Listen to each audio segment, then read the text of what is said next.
Hello, my fellow scientists. My name is Eytan Assuied, and I am a fellow 8th grader at LaShawn Academy.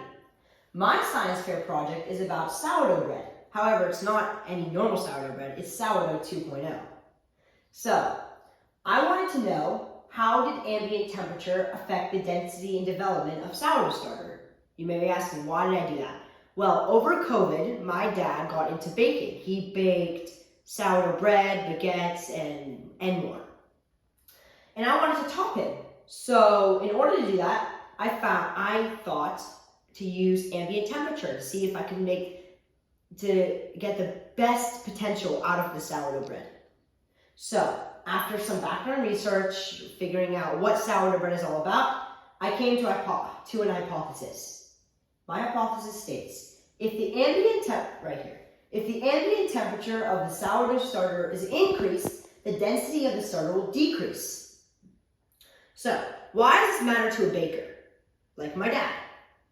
Ultimately, it comes down to the baker's preference. Do they want a starter that will be consistent but denser, or do they want a starter that will not be consistent, but with the right timing and temperature will be lighter and larger? I went with lighter and larger. So, with my materials, I created a proofing box that would help be like an environment for my sourdough starter. And these are the materials for my sourdough starter that I used to make it my own sourdough starter, by the way. And this is the experiment.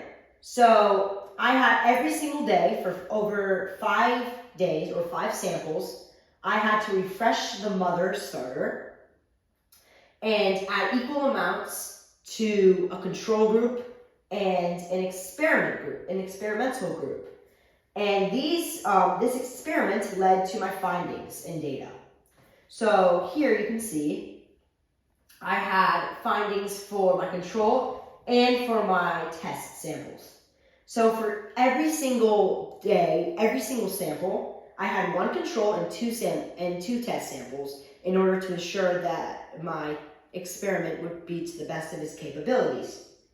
And you can see, if you can zoom in, you can see the data and also these graphs, which I find very interesting. I hope you find them interesting too. So the density of all of my samples started around just above 1 gram.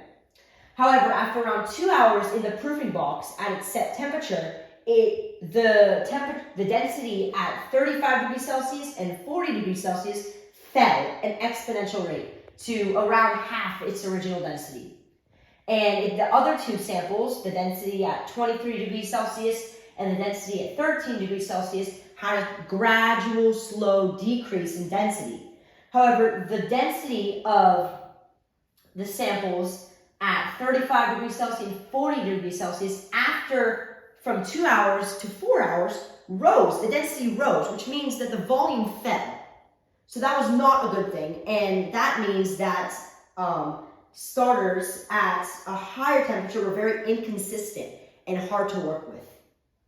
You can see here, so I found that my hypothesis was correct, actually. My hypothesis, again, was if the ambient temperature of the sourdough starter is increased, the density of the starter will decrease, which is what happened. However, after a certain point, some of the samples, the density increased, which was not a good thing.